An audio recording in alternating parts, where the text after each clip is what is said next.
Kweli siku ile ndugu zangu. Sisi tulimtazama profesa, tukaona Waarabu walikuwa wamenuia nao jambo lao siku ile. Ndio maana akigusa mpira wanamkimbilia watu watatu. Tunaelewa kwenye football, labda siku ile angekuwa yuko Messi pale, ndio angeweza kuchukua watu watatu wale wanne akafanya maajabu. Kwa watu walimkamia profesa, kile anachokifanya watu wanafika naye.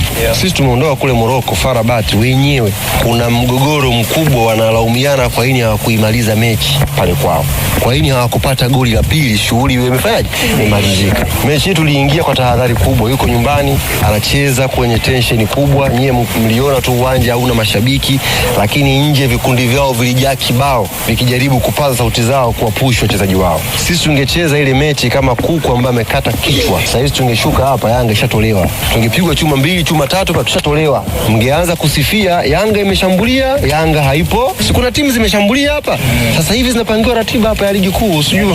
Sisi tupo kwenye ratiba za Champions League bado. Kuna tayari hapa Karim kishachukua, Karim kishachukua watu wake ambao walikuwa wameenda kuzozua, kishachukua hapa. Wewe utacheza na KMC. Hivi ndugu zangu, ni ile chance ya Dube iliyogonga Besela ingekuwa imeingia ile, mngediscuss masuala ya hesabu, ilikuwa haifai. Create nafasi kwa Dube, baba ameingia, tumeketi nafasi 3-4 kwenye ile mechi. Kwa hiyo mwalimu alichungulia ile mechi inahitaji nini na hawa jamaa wamedhamiria nini na sisi tufanye nini. Ndio bahati tu imetokea wao wametumia nafasi yao waliyopata dakika za mwisho na sisi hatukutumia za kwetu. Kapata chance Dube, kapata chance Mzize, Dube tena kapata. Lakini ndio football, kuna wakati wataweza nafasi hawezi kutumia.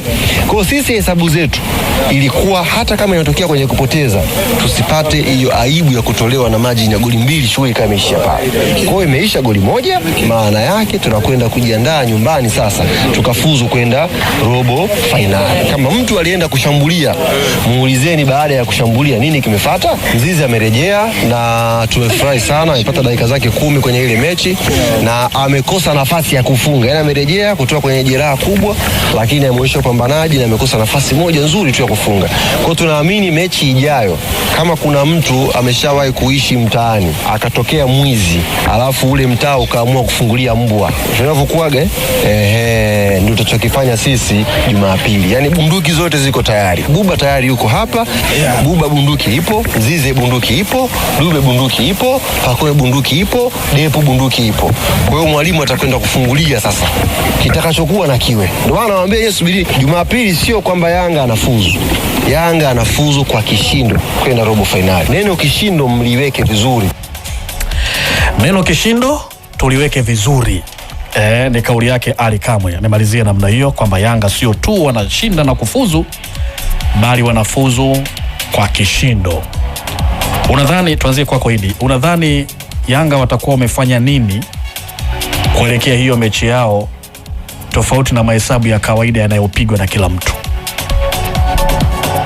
Kitu ambacho unaweza ukasema ambacho wanaweza kuwa wanafanya ni namna ya kuweza kuzichanga karata zao kuhakikisha wanapata ushindi wa magoli mengi. Lakini unajaribu kuangalia Yanga wamecheza jumla ya dakika 450 kwenye hatua ya makundi. Yaani jumla ya mechi 5 sawa sawa na dakika 450. Katika mechi zote hizo wamepata magoli 2.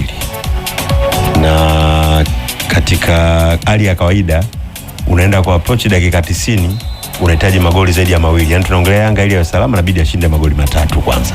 Kitu cha kwanza. Sasa wasiwasi unakuja ni kwamba umecheza dakika 450 umepata magoli 2, lakini sasa unaenda kucheza dakika 90 unahitaji magoli 3. Kuna eneo ambalo linaonekana alipo sawa. Na hayo magoli 2 yenyewe ukiangalia kwenye striking force amehusika ni Dube ambaye alifunga goli dhidi ya FAR Rabat. Lakini goli ambao alipata dhidi ya Al Ahly ambao alisawazisha hapa na kutoka 1-1 amefunga beki ambaye ni Ibrahim Abdullah Baka. Kwa hiyo kuna maeneo unaona yanaanza kukupa wasiwasi kuona namna gani Yanga wanaweza kupambana na kuzipata goli zaidi ya 3. Lakini kitu cha faraja pengine unaangalia juzi baada ya Clement Mzize kuingia, alipata almost dakika 15, alionyesha kitu cha tofauti kabisa kwa muda mchache aliocheza. Pengine kwangu mimi inaweza ikawa ni faraja ya kuona mchezaji kama yule anarudi, anaweza akakuongezea kitu cha ziada na kuona timu inaweza kupata matokeo mazuri ya ushindi wa magoli mengi. Lakini kitu kingine pia ambacho Yanga anatakiwa kuingia nacho ni kuwa na kumbukumbu ya msimu uliopita. Yanga walikuwa wanahitaji alama 3 na goli 1 tu ili waweze kwenda kwenye hatua hii ya robo finali ambao wanaitafuta sasa. Lakini walicheza na MC Alger kutoka huko nchini Algeria.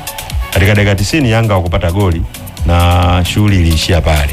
Kwa hiyo kuna kitu ambacho pengine wanabidi wakawa jitathmini waweze kuona msimu huu wanarudi vipi kimahesabu ili kuweza kuanza kushinda, lakini pia kupata hizo goli ambazo almost ni zaidi ya 2. Tunaongelea goli 3 huku akimwombea FAR Rabat aweze kupoteza hata goli 1 ili waweze kuwa na assurance ya kwenda robo finali.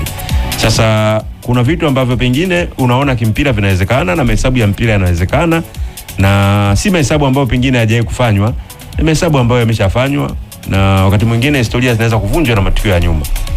Kitu ambacho labda mimi sasa hivi nadhani Yanga wanachohitaji kwanza ni kutuliza pressure kuanzia benchi la ufundi, kuwatulizia pressure wachezaji, kuambia tu wachezaji kwamba hii mechi inahitajika ushindi wa goli nyingi ili tuweze kwenda kwenye hatua inayofuata, lakini si kwa kuatia kwenye mtego wa pressure, kwa sababu kuna vitu viwili.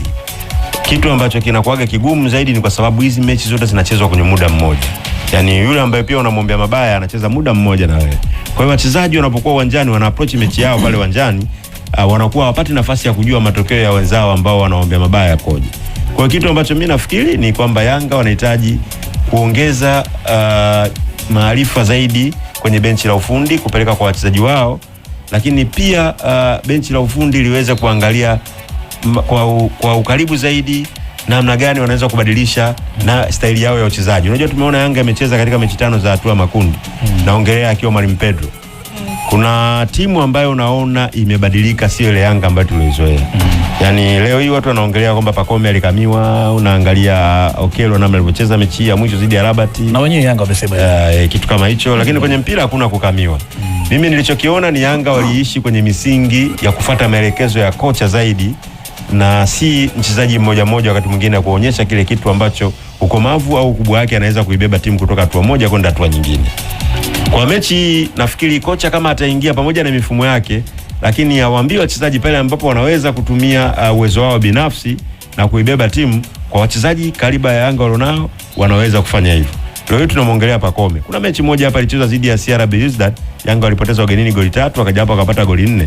Tuliona namna Pacome alivyochukua ile mechi akaiweka mfukoni.